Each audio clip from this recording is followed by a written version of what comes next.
Good morning, dreamers. We are on day 12, simplicity, and I'm sorry for the crazy hair. I refixed it before I hopped on at least, so it's a little less crazy than it looked a few minutes ago. But I like to do my praying early in the morning so that I am set up for the day. So that's why you keep getting me in, sorry, just shook my whole desk. Getting me in all of this glory. But I really enjoyed, I enjoy every day, but I really enjoyed today's simplicity thing because it really reminds me of what I'm looking for in this era of my life. And why I felt the Lord was asking me to leave my job was because I needed simplicity. And I'm a high achiever, and I like to believe that I can do all things all the time. And a lot of times I can do a lot of things for a lot of time. That's how I was able to balance for so long. The many, many things that I was doing. And there just came a point when I was done. I was burned out. And I remember the moment, actually. So I'd been working my full-time job.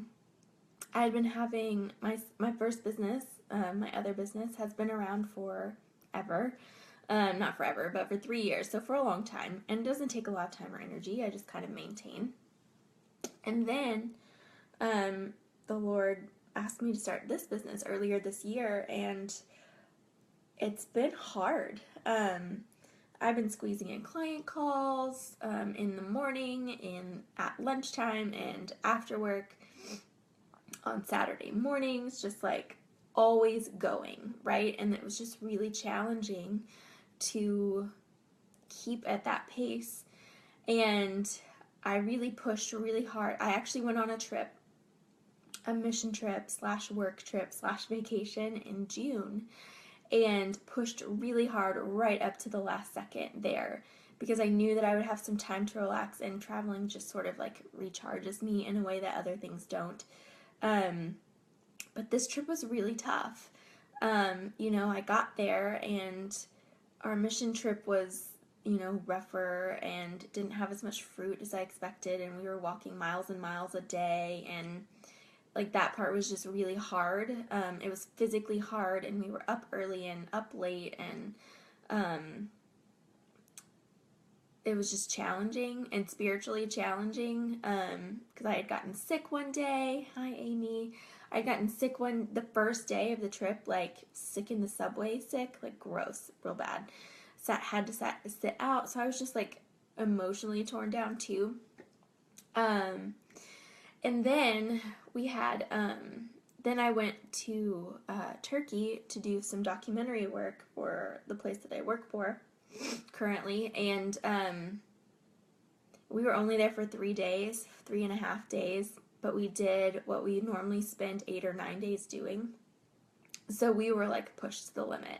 There was one day when we were up at 4. Hi, Teresa. We were up at 4 to get the sunrise, right? But then we were out till 1, doing interviews, getting photos of the city, all that nice B-roll stuff that we need to fill in videos. And so it was just really hard. And then I had 3 days in Santorini, which I'm not going to complain. It was great.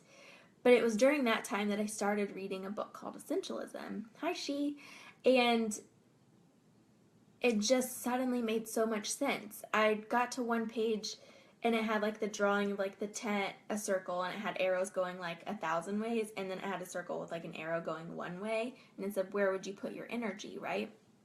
Like if you were able to put your time, talent, energy, and skill, and money in one direction instead of 10, how much more effective could you be? And I closed the book because it hit me hard. And I said, really, God? Because that was the moment that I knew that I needed to not be torn in so many directions anymore. And so that's really what simplicity is in this stage of life that I'm in, is having margin for myself, being able to put all of my time and energy into one, like, into a couple of directions, right? So, like, family and friends here, ministry opportunity. But I didn't have, like, I still don't have time for that right now. I don't. Unless you schedule it a month in advance, we don't have time to hang out with people or to build relationships or go anywhere but house, grocery store, church, work. And life was just so complicated, is so complicated right now.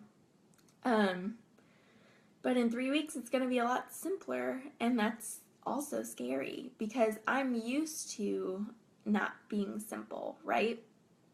And I think that's where my fear is A, what am I going to do with all this time? B, what if all the energy I put into it doesn't pay off, which is kind of silly because it's already paying off now. And, what if those dreams don't come back that I don't get to pursue the things that the Lord has put on my heart, which is also silly because he put it there. And that was one thing in the prayer today that stood out to me. It said, Lord, I have a desire to put my family and our dreams, the dreams you have placed in our hearts, before the worldly things we own. And I think that's so part of what, like, I've gotten a lot better at that over the years. Like, a lot of our friends are, like, always getting new cars, or they just upgraded something in their home, or their whatever, and it's easy to look at those things and feel like you are lesser than because you don't have those things. But you aren't lesser than if you're choosing it, right? Like, it's my choice to, like, here's an example. My husband and I have just decided we don't want kids right now. Maybe not ever, but right now we don't want it because we have chosen to put our energy in different places. For me, it's travel. For him, it's a truck that he's rebuilding. Like, these projects, and they don't seem important, but they're the dreams that God has given us right now. And it's allowing us to, it allows him to connect with other guys who come over and help him, and he can talk to people in the neighborhood. Like, for him, it's actually a connecting thing. For me, travel has just been able to go places, learn new cultures, meet new people. Sometimes it's to share the gospel with them. Sometimes it's just to better connect with the Lord and understand how he works in other ways and in my own self through those reflections. And so those are our dreams right now, and that's okay. I don't have to look around and be wondering if we'll ever want to have children, or wondering if people think less of us because we've chosen not to right now. And maybe they do, but that's not where I need to focus on, right? Like, I need to focus on the dreams that God has given me and pursue those because I know that he is in that right now, and trust that he is in that right now.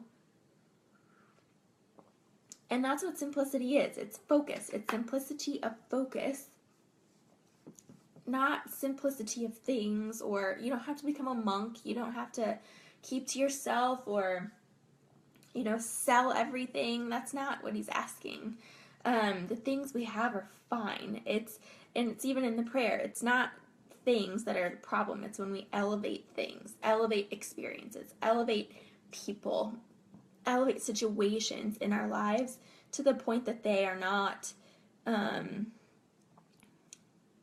that they become our idols, that they become before God and his dreams for us. And that's the challenge, is where is that balance in our lives? And honestly, it's going to be different for all of us. And that's kind of also what I love about simplicity, is we have been convinced that there is one way to do life, one way to be simple, one way to be a believer. And parts of that are true, right? Like, there are certain things you have to believe in order to be a believer, for real. But everything else is kind of like, everything else in our lives besides those things are are unique. They're special. We have this flexibility and freedom, right? Like we have that freedom to pursue the life that God has given us and not the life that God has given other people. But we get caught up because most of the world says that this is what it looks like. And we're like, but I want this, but I'm trying to force myself into this. So really simplicity becomes freedom because it's simplicity to cut out the things that don't matter to you and your dream and your life and put the time, energy, skill, and money into the places that do. Like, I could have bought a car with the amount that I've invested in my businesses, for real. And a lot of people would have bought that car, but I didn't. And also, I just really love my car. It was old and rickety and kind of falling apart, but I still love him. And it's challenging to sit in a place and watch the rest of the world do their dream, and when their dream looks a lot alike. And to think that maybe you should be doing that too. Like maybe your dream is silly because it looks different than theirs. And that's not true. I'm here to tell you that's not true. Your dream is not silly. Your dream is given to you for a reason. It's given to you because you're the person who's supposed to do it. And it's not silly. It may be different. It may go against the grain. It may be challenging for sure, but it's not going to be impossible. And it's okay to not be like everybody else in that. So just know that you aren't alone in that. Another part of the prayer that I really liked, and I think this is kind of what I'm talking about here, it says, "And while my heart desires quiet time with you, it's so easy for the noise of the world to overthrow my intentions. Jesus, I pray you'll help me quiet my home so my focus doesn't stray. Help me to cherish what you've blessed me with so my heart doesn't fill with greed or jealousy." And I think that's what's so important. Yes, live life according to your priorities for this season. Exactly, she. While my heart desires quiet time with you, it's so easy for the noise of the world to overthrow my intention. So times like this, when you're just sitting with the Lord and those are priority things, that's when you get that clarity of direction on what your simplicity is. And then we go out there and we look at the world and we look at everything else, or we go into our Facebook groups and look at what success looks like for other people, and it becomes challenging to stay focused. But just like everything else that we've talked about with focusing our faith and focusing like our faith and our freedom and our hope and our confidence and all of that comes from looking at Jesus. And when we look at Jesus, the rest becomes so clear. So that's really my challenge for you today, is to look at Jesus, because your dream is going to be different than my dream and everyone else's dream. And that's okay. But it's only going to feel okay if you're looking at Jesus and not at everybody else. That's what it is it's not going to feel okay if you look at everybody else.